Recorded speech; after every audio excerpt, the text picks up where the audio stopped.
Captain Jake Morrison stood on the bridge of Terra's Hope and watched the dying star through the main screen. The star was getting ready to burst with deadly fire that would kill everything on the planet below. On that planet lived the Zilani people, and they needed help fast. Jake had done this kind of work many times before. Humans always came when others called for help. "How many people are still down there?" Jake asked his crew. Lieutenant Amy Davis checked her screen and shook her head. "About 2 million Zilani are still in the cities. They move very slow, and their ships are not fast enough to get away from the starfire." The Zilani were strange people made of living crystal, and they were beautiful to look at and made wonderful art, but they could not fight or run fast when danger came. That was why they called humans for help. Humans always said yes. Ben Parker, who handled the ship's messages, got a call from the planet. "Captain, the Zilani leader wants to talk to you." Jake nodded, and soon a tall crystal being appeared on the screen. The Zilani leader looked scared, and his crystal body was shaking. "Please help us, human friend. Our ships are too slow, and we cannot save all our people." "Will you help us like you always do?" the Zilani leader asked. Jake did not need to think about it. "We will save everyone. That is what humans do." Lisa Hayes, who was second in command, walked over to Jake. She had been working with aliens for 10 years and knew how these missions went. "Sir, we have 3 hours before the star explodes. Our ships can carry 50,000 people each trip. We need to make 40 trips to save everyone." Jake looked at the numbers and knew what that meant. His crew would have to work in the dangerous fire zone for many hours. Some of his people might die, but that was the price humans paid to help others. "Tell all ships to start now. We save everyone or we die trying." The rescue work began right away. Human ships flew down to the planet while the star got more angry above them. The space around the planet was full of deadly fire waves, but the humans flew through them anyway. Amy Davis set up the medical bay to help Zilani people who were hurt by the starfire. Many of them were very sick and needed special care. "Why do humans always do the dangerous work?" asked Sam Collins, who was new to the crew. Sam was young and had not been on many rescue missions yet.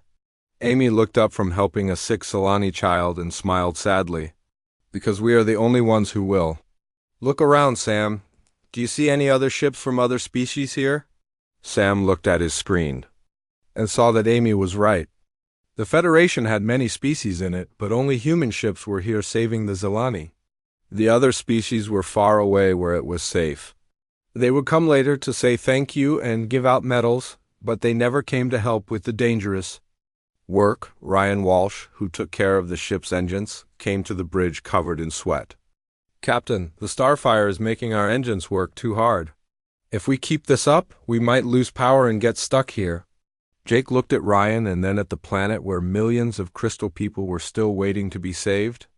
"Keep the engines running, Ryan. We do not leave anyone behind." Ryan nodded and went back to work. That was the human way. They never left people behind, even if it meant they might die too. Kate Brown was in charge of keeping the ship safe from attack. She watched the screens that showed space around them. "Captain, I am seeing some strange signals from the edge of the system. Looks like someone is watching us, but they are staying far away." Jake thought about this, but decided the Zilani people were more important than mystery watchers. As the hours went by, the human crews worked harder and harder. The starfire was getting stronger, and the ships were taking damage. 3 human crew members got very sick from the starfire, but they kept working anyway. Amy Davis had to give them special medicine to keep them alive. 36 trips done. 4 more to go, Lisa Hayes told Jake. The captain looked around his bridge and saw his tired crew. They had been working for 10 hours without rest. Their skin was red from starfire and their hands were shaking, but none of them asked to stop. Ben Parker got another message from the Zilani leader. "Captain, he says they are very thankful and they will never forget what humans are doing for them." Jake did not answer. He was thinking about all the other times humans had heard those same words from other species. They had saved. The last trip was the most dangerous. The star was ready to explode, and the fire waves were so strong they made the ship shake. But Jake's crew flew down one more time and picked up the last group of Zilani people. As they flew away from the planet, the star finally exploded and turned the beautiful Zilani world into burning rock. All Zilani people are safe, Amy Davis reported. But we lost 6 crew members to star fire sickness and our ship needs major repairs. Jake nodded. This was always how it ended. Humans saved everyone else and paid the price with their own blood. As they flew toward the nearest Federation station, Ben Parker got a new message. Captain, we have another call for help. The Luxari people say pirates are attacking their mining colonies. They need help right away. Jake looked at his tired crew and his damaged ship, but he already knew what he would say. Set course for the Luxari system, Jake ordered. Lisa Hayes looked worried. Sir, we are not ready for another fight. Our crew is hurt and our ship is barely working. Jake turned to her with the same look every human leader had when others needed help. The Luxari people are in trouble, Lisa. We are humans. We go where we are needed. And so Tara's hope flew toward another dangerous mission, just like humans always did. They went because someone called for help, and humans never said no to those calls. None of them knew that this next mission would be different from all the others. None of them knew that the species they had saved so many times had been watching and planning. None of them knew that their greatest strength was about to become their greatest weakness. They only knew that people needed help, and humans always answered that call. Tara's hope came out of fast space travel near the Luxari mining colony, and Jake Morrison saw destruction everywhere. The beautiful butterfly-like Luxari people were hiding underground while their cities burned above them. Smoke and fire covered the planet, and emergency signals filled the air. It looked like every other disaster the humans had come to fix. Get me a report on what happened here, Jake told his crew. Ben Parker worked on the communications while Amy Davis prepared the medical bay for wounded aliens. Lisa Hayes checked the tactical screens to see if the attackers were still around. Captain, the Luxari Prime Minister wants to talk to you, Ben said. Soon a large butterfly creature with golden wings appeared on the screen. The Luxari leader looked very upset and his wings were shaking with fear. Thank the stars you came. Human friends. Pirates attacked our mining colonies and hurt many of our people. They destroyed our power plants and our food storage. We have thousands of wounded and we cannot help them ourselves. Please, you must save us like you always do. Jake looked at the burning planet and felt the same anger he always felt when innocent. People got hurt. We will help you, Prime Minister. Send us the locations of your people and we will get them to safety. The Luxari leader's wings fluttered with relief. Bless you, Captain Morrison. Humanity truly is the guardian of peace in our galaxy. The rescue work started immediately. Ryan Walsh took his engineering teams down to fix the broken power systems, while Kate Brown led security teams to search for survivors in the dangerous ruins. The work was hard and risky, just like always. Human crews went into burning buildings and poisoned air to save Luxari people who could not save themselves. Amy Davis worked for hours treating wounded Luxari in the medical bay. Their crystal wings were cracked and their bodies were hurt badly. These injuries look strange, she told Sam Collins, who was helping her. Some of these wounds are very old, like they happened days ago, not during a recent attack. Sam looked at the wounded Luxari and noticed something else weird. Doctor, why are all the worst injuries on the Luxari leaders and important people? Usually in an attack, regular people get hurt the most. Amy stopped what she was doing and looked more carefully at the patients. Sam was right. The pattern of injuries did not make sense for a pirate attack. Meanwhile, Ben Parker was listening to radio messages from around the system. Part of his job was to watch for enemy signals and make sure the rescue area was safe. But what he heard made him very confused. He picked up several coded messages between Luxari ships, and when he decoded them, he could not believe what they saw. Phase 2 complete. Human ships are in position. Begin Phase 3 when ready, one message said. Another message talked about human capture quotas and delivery schedules to the hegemony. Ben checked the messages 3 times to make sure he was reading them right. He found Jake on the bridge and showed him the decoded messages. Captain, I think we need to see this. These messages are coming from Luxari government ships, not from pirates. Jake read the messages and his face went white. The messages talked about capturing human ships and selling human prisoners to something called the hegemony. This has to be some kind of mistake, Jake said. The Luxari are victims here. Look at their burning cities. But even as he said it, Jake started to notice things that did not make sense. Why were there no bodies in the destroyed areas? Why did the Luxari seem to know exactly where the humans would land? Why were Luxari government ships moving into positions around the human rescue fleet? Kate Brown called from the planet's surface, with more confusing news. Captain, we searched the areas where the worst fighting was supposed to happen, but we cannot find any signs of real battle. No weapon marks on the buildings, no enemy equipment left behind. It looks like someone just set fires and broke things to make it look like an attack. Lisa Hayes was watching the space around them and saw something that made her very worried. Sir, we have company. Multiple ships coming in fast, but they are not pirates. These are Luxari military vessels, and they have friends with them. I count ships from 6 different Federation species. Jake felt cold fear in his stomach. This was not a rescue mission anymore. This was a trap. He called Prime Minister Velther and demanded answers. The Luxari leader appeared on screen again, but this time he was not acting scared or thankful. His wings were steady and his eyes were cold. You figured it out faster than we expected, Captain Morrison. We thought humans were supposed to be simple and trusting. Jake stared at the alien leader he had come to save. You set this up. You faked the pirate attack to bring us here. Velther's butterfly face showed something like a smile. Not just us, Captain. This plan involved many species. We have been watching humans for decades, studying how you always rush to help others. You are so predictable. You always choose to save lives over protecting yourselves. It makes you very easy to catch. Why? Jake asked. We have helped your people so many times. We saved Luxari colonies from space storms. We fought off real pirates to protect your trade ships. Why would you do this to us? The Luxari Prime Minister looked at Jake like he was a child who did not understand something obvious. Because humans are becoming too powerful, Captain. You have the strongest military in the galaxy, but you never use it to take what you want. Instead, you use it to help others and make friends. That makes other species uncomfortable.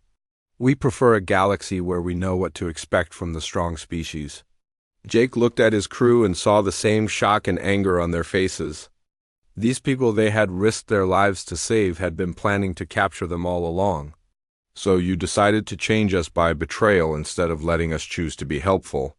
We decided to contain the threat before it grows larger, Velther said simply. The hegemony pays very well for human prisoners. They want to study how humans fight and think. Your people will be very useful to them. Lisa Hayes reported that more ships were arriving. Captain, we now have 47 enemy vessels surrounding us. They are demanding our immediate surrender. Jake looked around his bridge at the crew who had worked so hard to save the Luxari people. Amy Davis had tears of anger in her eyes. Ryan Walsh was shaking with rage. Ben Parker was staring at the communications board like he could not believe what he had heard. Kate Brown spoke for all of them. Captain, we came here to save these people. They repay us by selling us to their friends like animals. What are your orders? Jake Morrison had spent his whole career saving other species and building peace in the galaxy. He had always believed that doing good would bring good results. He had always thought that helping others would make the universe a better place. But now he saw that kindness had made humans into targets. Ben, send a message to Earth Command. Tell them the galaxy has declared war on human compassion. Tell them trust no one. Jake turned to Lisa Hayes and said words that would change everything. All weapons online, we fight our way out of here. As Terra's Hope prepared for battle against the species they had come to save, Jake Morrison realized that everything humans believed about the galaxy was wrong. Their friends were enemies, their kindness was seen as weakness. Their willingness to help others had been turned into a weapon against them, The age of human mercy was about to end, and it would end in fire. And betrayal among the stars Jake had once thought were filled with friends. Admiral John Carter sat in his office on Station Olympus and read the emergency message from Terra's Hope for the 5th time. The words did not make sense to him. Jake Morrison was saying that the Luxari had betrayed them and that multiple Federation species were involved in some kind of conspiracy against humanity. John had worked with these species for 20 years and could not believe they would do such a thing. "Helen, get in here," John called to his intelligence officer. Helen Price walked into the office carrying a thick folder of reports. She had been John's intelligence chief for 8 years and had never seen him look so worried. "Sir, I have been checking Jake Morrison's report against our other intelligence sources. The preliminary findings are disturbing." Helen opened her folder and spread out documents across John's desk. 3 other human ships have gone missing in the past month during what appeared to be routine rescue missions. The species that called for help all reported that the missions were successful, but our ships never came home. John picked up one of the reports and read about the merchant vessel New Boston that had gone to help the Vex consortium with a supposed reactor failure. The Vex reported that the humans had fixed their problem and left safely, but New Boston had never reached its next destination. The ship and its crew of 200 humans had simply disappeared. "There has to be some explanation," John said. "These species are our allies. We have fought together against pirates and raiders. We have shared technology and culture. Why would they suddenly turn against us?" Helen pulled out another document that made John's blood run cold. "Sir, this is a report from our embassy on the Krathari homeworld. Our ambassador noticed that Krathari military leaders have been asking very specific questions about human fleet positions, crew training methods, and psychological profiles. When he asked why they needed this information, they said it was for mutual defense planning." Alex Ford, humanity's main representative to the Federation Council, called in with an emergency report. His voice sounded shaken and scared.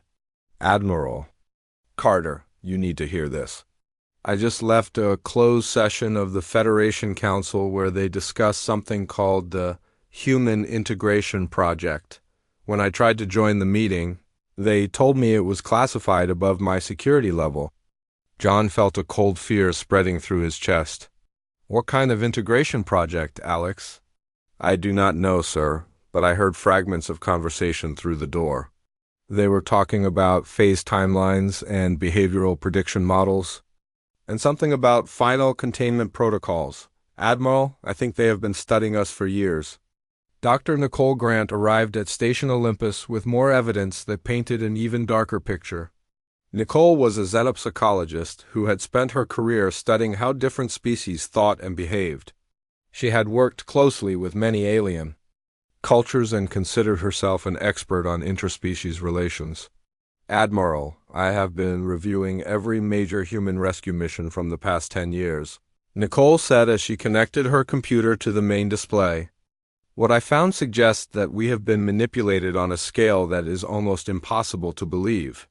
The screen filled with charts and graphs showing patterns in human rescue missions. Nicole pointed to the data with a shaking hand. "Look at this timeline. Every major crisis that humans responded to happened at exactly the right time to pull our fleets away from strategic positions. Every disaster occurred when our ships were low on supplies or crew. Every emergency call came when we were least prepared to defend ourselves." John stared at the patterns and felt sick. "You are saying these emergencies were planned, not just planned, Admiral. Engineered. The Zelani solar flare that Jake Morrison just responded to. My analysis shows that solar flare was artificially triggered using technology that the Zelani do not possess. Someone wanted to test how many resources humans would spend to save a species that could not defend itself." Helen Price added more devastating evidence. "Sir, I have been analyzing communication intercepts from the past year. At least 40 Federation species have been sharing detailed reports about human military capabilities, psychological profiles, and strategic weaknesses. They have been studying us like laboratory animals. The worst revelation came when Terra's Hope finally limped back to human space. Jake Morrison arrived with damaged systems and wounded crew, but he also brought captured Luxari data cores that contained information that changed everything. Helen Price spent 2 days decoding the files before she could bring herself to report what she had found. "Admiral, you need to see this," Helen said as she activated the main screen. "These files contain the complete plan for what they call Operation Shepherd. The goal is the complete pacification and control of the human species." The screen showed documents that laid out a conspiracy involving 127 of the 134 Federation member species. Only 6 species had remained neutral, and none had actively supported humanity. The plan had been in development for over 20 years. Phase 1 was observation and data collection, Helen read from the files. They studied our responses to different types of crises and identified our behavioral patterns. They learned that humans will always prioritize saving others over strategic advantage. John listened in growing horror as Helen continued reading. Phase 2 was manipulation and dependency creation. They created artificial crises that would require human intervention while secretly gathering intelligence on our ships, weapons, and tactics. They made themselves appear weak and grateful while documenting everything we did to help them. "What is Phase 3? John asked, though he was afraid to know the answer. Helen's voice was barely a whisper. "Total human pacification. They plan to use our own compassion against us by creating simultaneous emergencies across the galaxy. While our fleets are scattered on rescue missions, they will attack our core worlds and capture our leadership.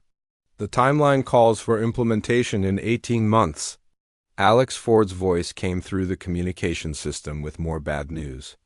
"Admiral, the Federation Council has just voted to suspend human voting rights pending a comprehensive review of human military activities. They claim we have become too aggressive and need to be monitored more closely." Jake Morrison, still recovering from his injuries, joined the meeting to share his own observations. "Admiral, during our escape from the Luxari trap, I monitored their communications. They were not just planning to capture Terra's Hope, they have similar traps planned for every major human fleet in the galaxy. They know our patrol routes, our supply schedules, and our response protocols." Dr. Nicole Grant pulled up another display that showed the psychological profile the aliens had built of humanity. "They have identified compassion as our primary weakness. According to their analysis, humans can be manipulated into any situation simply by presenting them with others who need help. They believe we are incapable of choosing strategic thinking over emotional response." John Carter looked around the room at his officers and realized that humanity faced the greatest threat in its history. Not from some unknown enemy or natural disaster, but from the very species they had spent decades helping and protecting. The Federation they had served faithfully had been planning their destruction from the beginning. "They studied us for 20 years, John said quietly. "They watched us save their people and die for their causes. They took our help and our friendship and used it to plan our enslavement. They saw our kindness as stupidity and our mercy as weakness." Helen Price nodded grimly.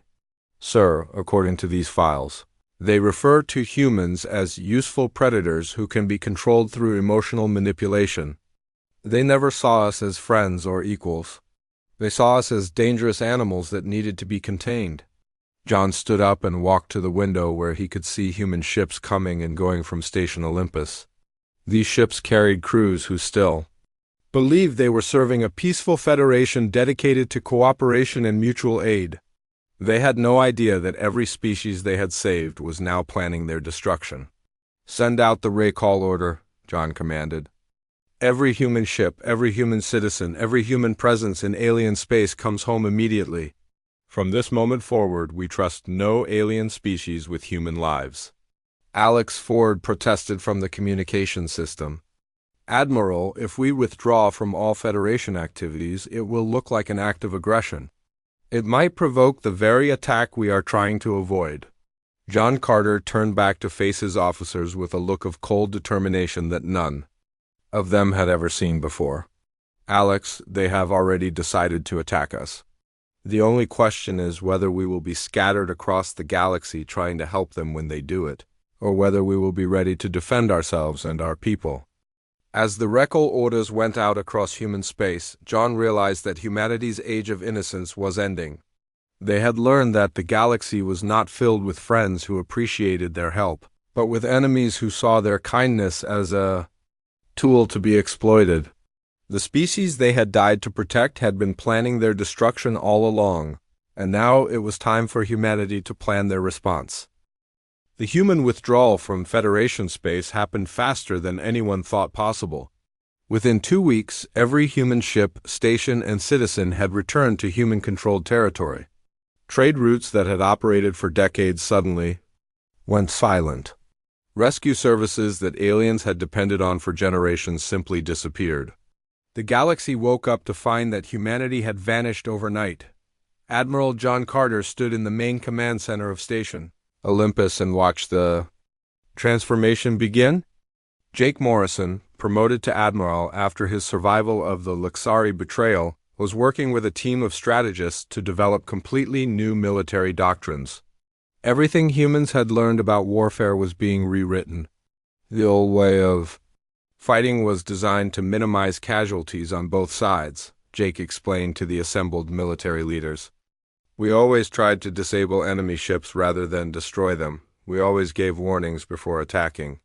We always tried to save enemy crew members who were in danger. Those days are over. Carol Wright, the new head of strategic planning, activated a display showing human fleet positions. Our ships are no longer scattered across the galaxy on rescue missions. For the first time in decades, we have our entire military concentrated and ready for real warfare. The aliens wanted to see what humans could do when we stopped being kind. They are about to find out. The first test of the new human approach came sooner than expected. The hegemony, emboldened by what they thought was human weakness, launched attacks on 3 human colonies simultaneously. They expected to find the same humans who had always prioritized saving civilians over military advantage. Instead, they found something they had never encountered before. Admiral Lisa Hayes commanded the defense of New Geneva Colony when the first hegemony fleet arrived. The old Lisa would have focused on evacuating civilians and protecting refugee ships. The new Lisa had different priorities. When Vex Consortium ships appeared claiming to be neutral medical vessels offering to help with evacuation, she did not hesitate. All ships claiming medical status. This is Admiral Hayes. You have 30 seconds to prove your medical credentials, or you will be fired upon, Lisa announced over the communication channels. When the Vex ships tried to stall for time, Lisa gave a simple order: fire.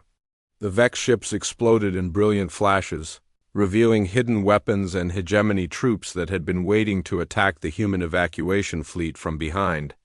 Lisa felt no regret as she watched the alien ships burn.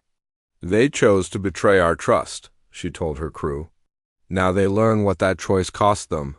Steve Murphy, the new tactical analyst, had spent months studying the alien intelligence files captured from the Luxari. He understood exactly how the enemy expected humans to behave, and he designed tactics that did the opposite of everything aliens thought they knew about human warfare. They expect us to give warnings before we attack, Steve explained to a group of ship captains. They expect us to try to minimize their casualties. They expect us to follow the old rules of civilized warfare. We will do none of these things. We will hit them when they least expect it with maximum force, and we will show them exactly as much mercy as they showed us. The psychological transformation was even more dramatic than the tactical changes. Amy Davis, who had once dedicated her life to healing all species equally, now refused to treat captured alien soldiers. When her staff questioned this decision, her response became famous throughout the human fleet. I spent 10 years saving alien lives while they planned to enslave my species, Amy said coldly. I treated their wounded while they studied my techniques to find ways to kill human medics more efficiently. They had their chance at my compassion. They chose to see it as weakness.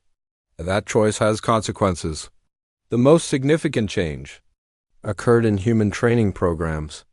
Colonel Dan Richards developed the new Deathworld protocol, which taught human soldiers to embrace their unique advantages as natives of a planet that most aliens considered impossibly dangerous. Earth's high gravity, violent weather, and aggressive ecosystem had produced humans who were stronger, faster, and more resilient than most galactic species.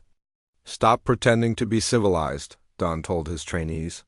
"The aliens studied us for 20 years and concluded that we are dangerous predators who needed to be controlled. They were right. We are predators. We evolved on a world that tried to kill us every day, and we not only survived but became the dominant species.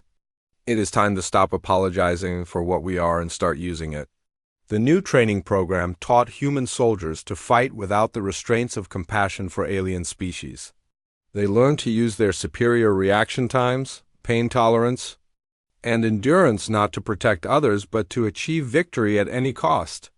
They learned to see alien species not as friends who needed help, but as potential threats who had already proven their hostility.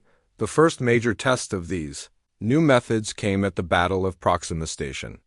A combined alien fleet of over 200 ships attacked the human research facility, expecting to find the usual human response of defensive tactics focused on protecting civilian lives. Instead, they encountered Admiral Jake Morrison commanding a human fleet that fought like nothing they had ever seen. "No quarter, no mercy, no warnings," Jake announced as the battle began. They declared war on human compassion. Let them see what human warfare looks like without it. The human ships moved with coordinated precision that the aliens had never witnessed before. Instead of trying to disable enemy vessels, human weapons targeted command centers and life support systems. Instead of accepting surrender, human forces continued attacking until every alien ship was destroyed or completely crippled. When Crathery reinforcements arrived midway through the battle, they broadcast the traditional request for a temporary ceasefire to recover wounded.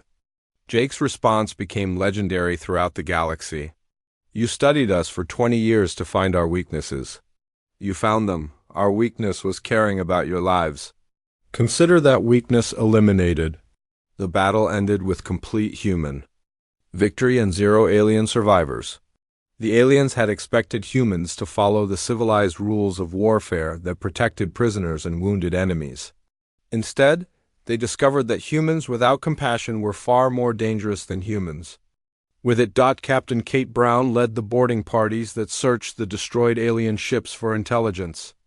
What she found confirmed humanity's worst fears about alien intentions. The enemy ships carried detailed plans for human concentration camps, breeding programs designed to create more controllable humans, and research facilities were captured. Humans would be studied and experimented upon. "They were not planning to just defeat us," Kate reported to Admiral Morrison. "They were planning to reduce us to laboratory animals. Every human man, woman, and child was going to be cataloged, studied, and controlled like livestock." The discovery of these plans spread through the human fleet like wildfire. Soldiers who might have still felt some sympathy for their former alien allies now understood exactly what fate had been planned for their families. The last traces of human mercy toward alien species disappeared completely. Dr. Nicole Grant, now serving as Director of Alien Relations, prepared humanity's official response to Federation attempts at negotiation. When alien ambassadors arrived offering to discuss peace terms, her statement was brief and final. "You spent decades studying human behavior to identify our weaknesses. You succeeded. Our weakness was believing that you were capable of friendship, gratitude, or honor. You taught us that kindness is met with betrayal and mercy is exploited as vulnerability. We learned that lesson perfectly. You will receive exactly the same consideration from us that you planned to give us." The transformation was complete. Humanity had learned to see the galaxy through the cold lens of pure survival. They no longer fought to protect others or to build a better future for all species. They fought only for human interests, human survival, and human dominance.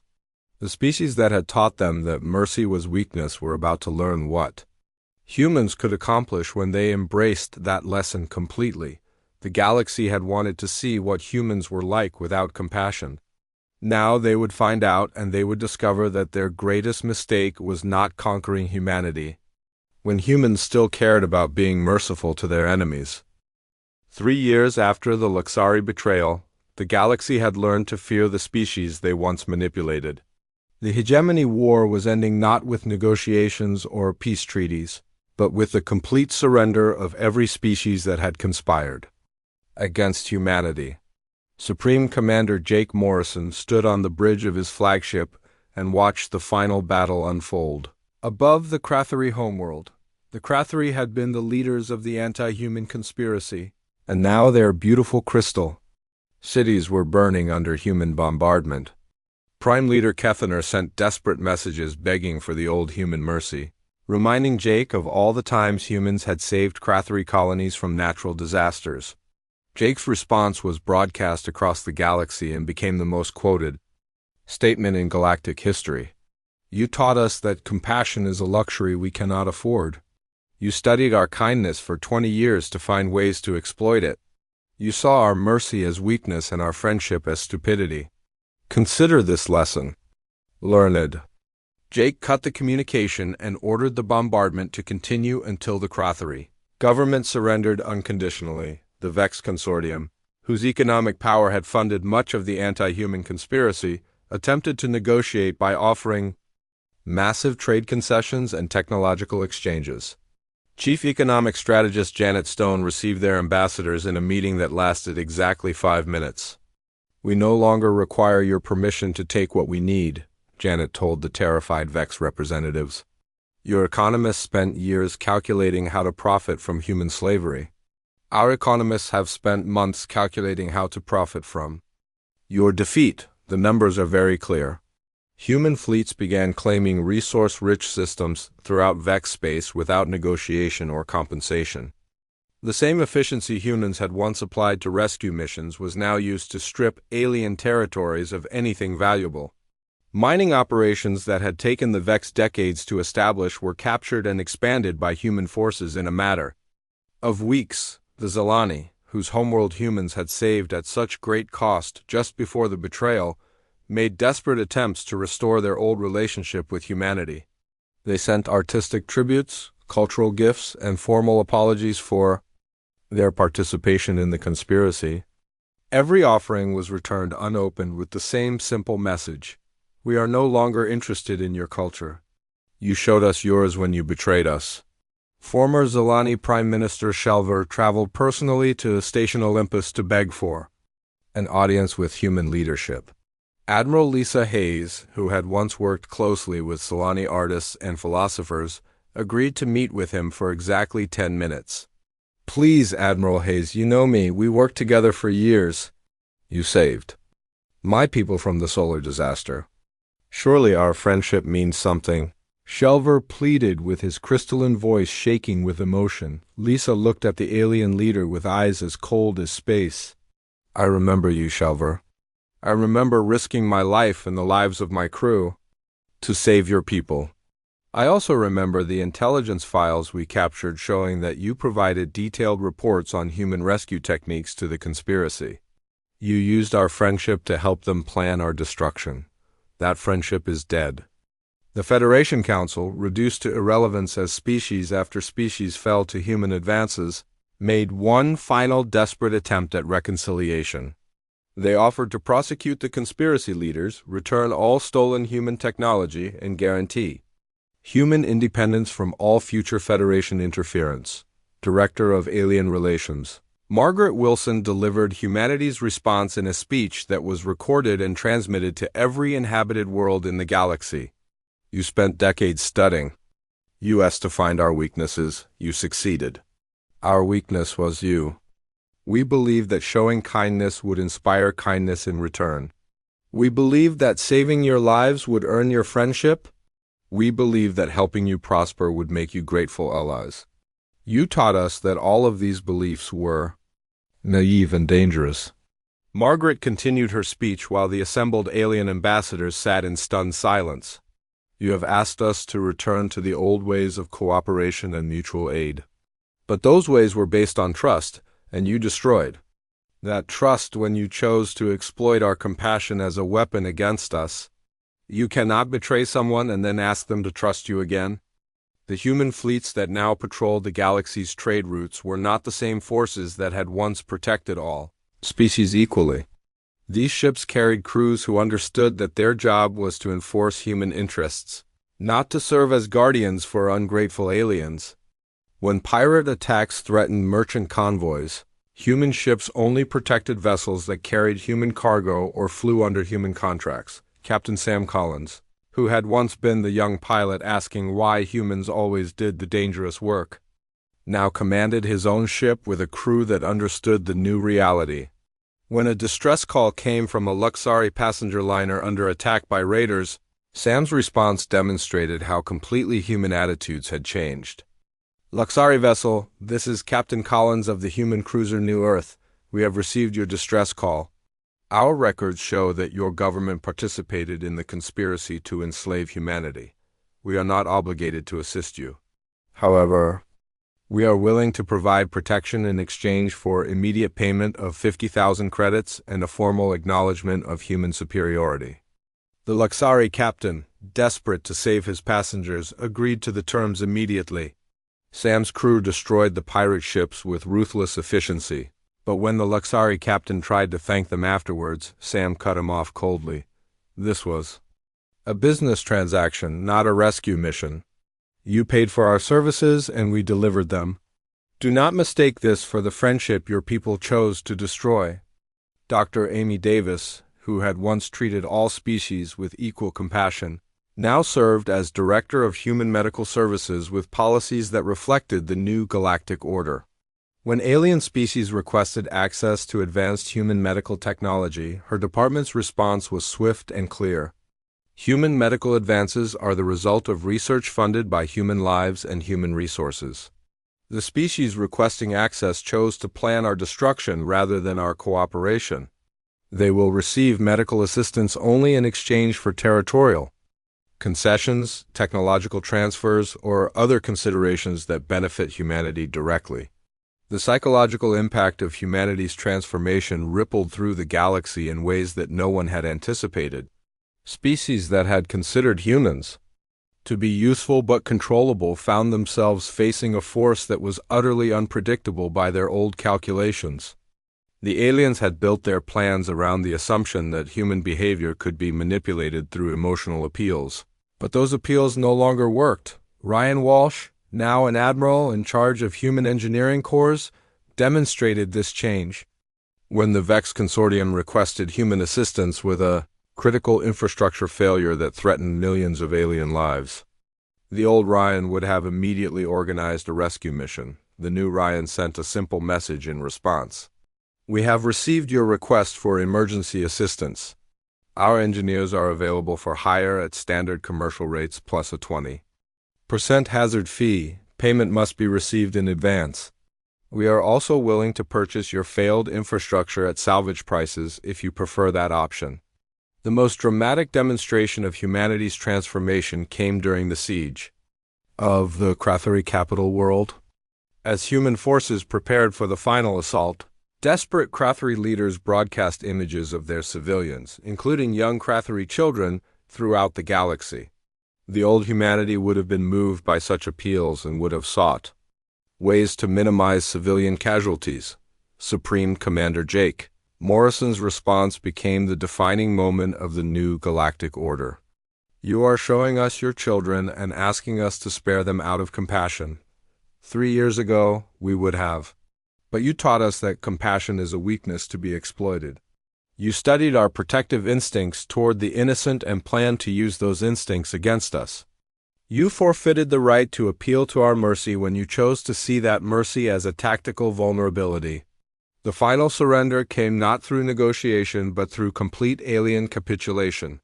One by one, every species that had participated in the conspiracy against humanity submitted to human authority.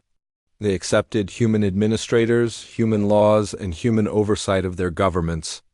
The galaxy that had once seen humans as useful servants now found itself serving human interests. The transformation was complete 50 years Later, when an elderly Zilani historian named Shelter taught young students about the old galaxy in her classroom, students from multiple species learned about the time when different species had cooperated and when humans could be counted on for help in any crisis. Why did the humans change? Teacher Shelter asked a young Vex student who had never known the old ways. Shelter looked at her mixed class of alien students, all of whom lived under human administration, and gave the answer that had become universal truth throughout the galaxy. Because, young one, we taught the humans that in this galaxy, kindness is met with betrayal, compassion is seen as weakness, and mercy is exploited as vulnerability. We taught them that the universe respects only strength. They learned that lesson perfectly, and now we live in the galaxy we created,